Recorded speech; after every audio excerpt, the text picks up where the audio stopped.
34 drones cross a border at 3:15 a.m. Which one stops a factory before dawn?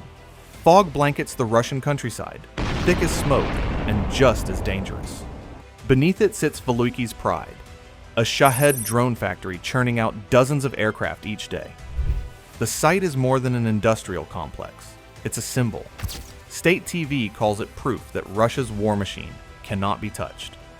Tonight, that illusion ends. For 3 months, Ukrainian analysts have watched this place from orbit, studying thousands of hours of satellite data. They learned its rhythm. When trucks arrive, when generators surge, and when operators grow careless. One discovery stands out.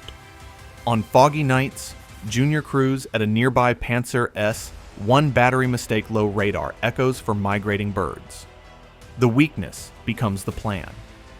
Then, Moscow strengthens the site with a new 96 L6E radar and a veteran crew told to fire on anything that moves.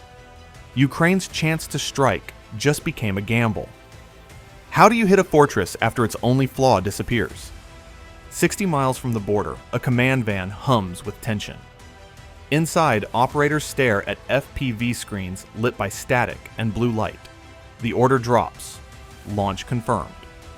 34 Ram-2X drones lift from their racks, dip to 100 feet, and vanish into fog. They are the second act of this mission.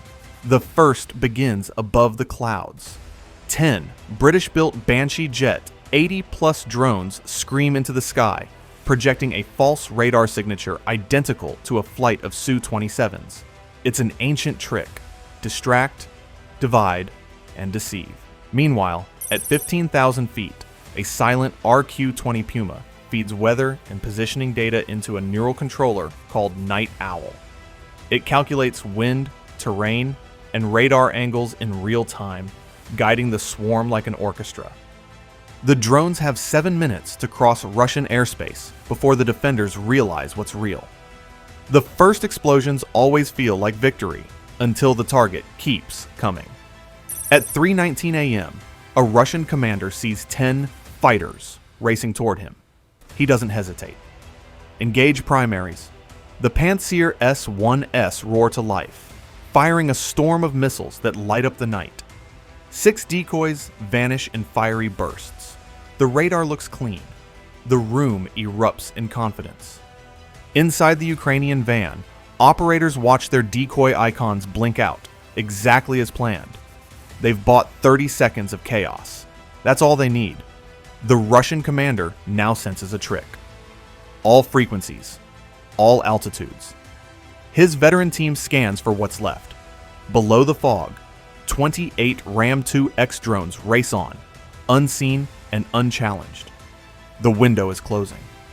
What if the perfect disguise looks like life itself? Night Owl shifts tactics. Instead of hiding the drones, it makes them move like birds.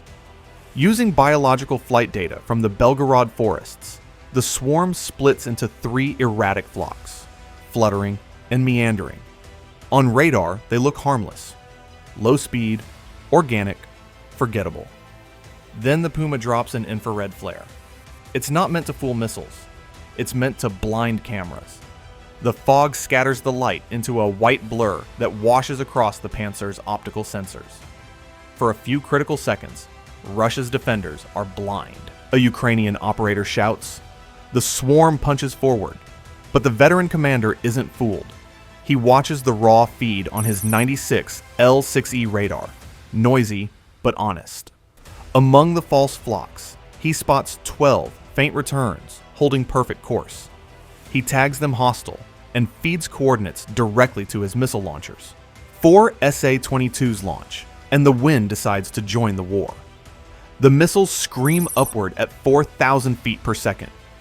The drones prepare evasive maneuvers, but a violent crosswind slams the formation. 3 airframes collide and vanish in fire. Warning lights flood the command van. Operators steady their hands.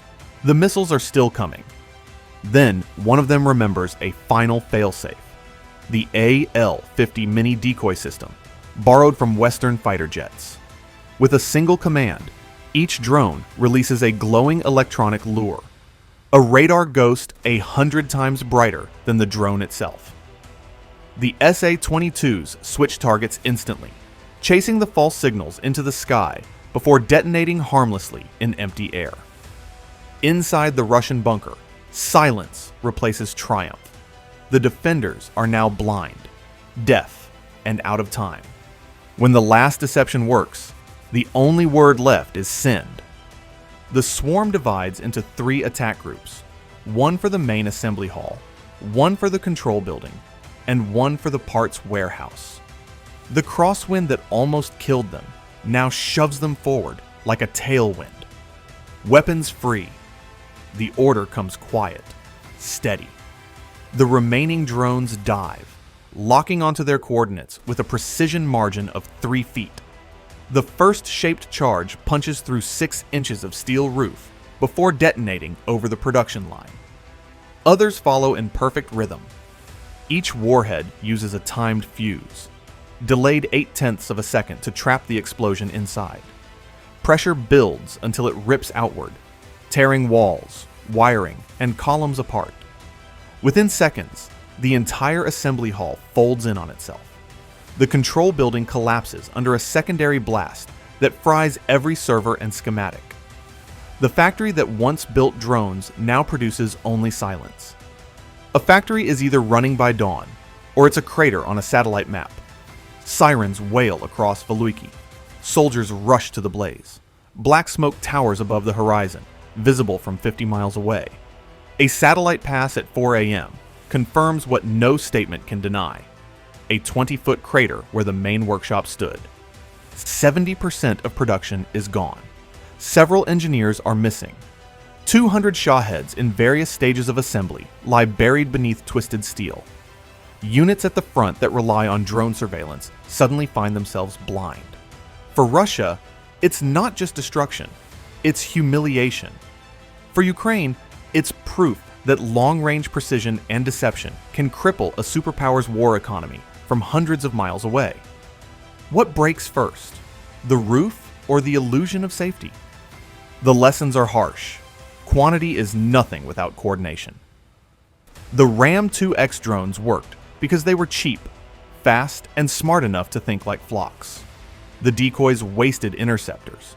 The AL-50 stole missiles at the finish line, and the weather, modeled like a weapon, turned fog into armor. The Russian commander nearly salvaged the defense.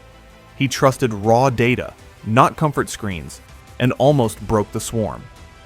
But luck and speed mattered more. The next strike will meet stronger radars and new tactics. The next defense will hunt deeper and sooner. If a factory falls silent, how long before the front realizes it's blind? In Moscow, officials claim over 200 drones were shot down that night, and all attacks repelled. Satellite imagery disagrees. By sunrise, emergency teams still fight the fires. Insurance markets panic. Repair crews start welding skeleton frames before the metal even cools. Kyiv calls it controlled improvisation, part planning, part chaos. Supplies of long-range drones are limited, but time is priceless. Every day, the factory stays offline. Fewer Shaheds reach the front. Less surveillance. Less terror. This strike isn't about destruction. It's about tempo.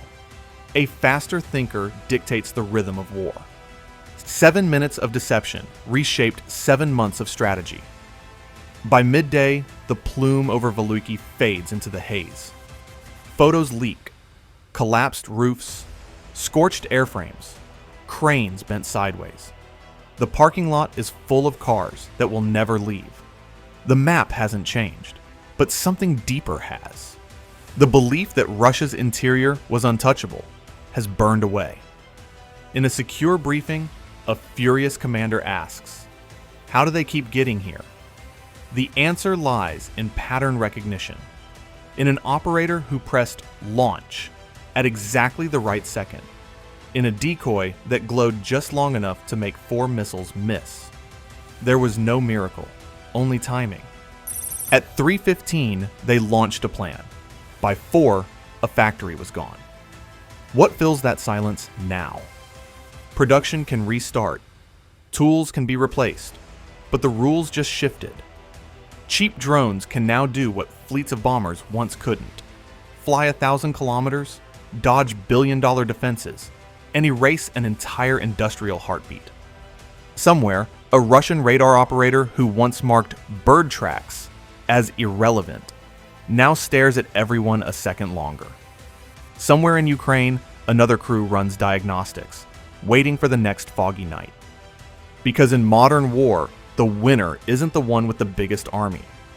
It's the one who learns faster in the dark.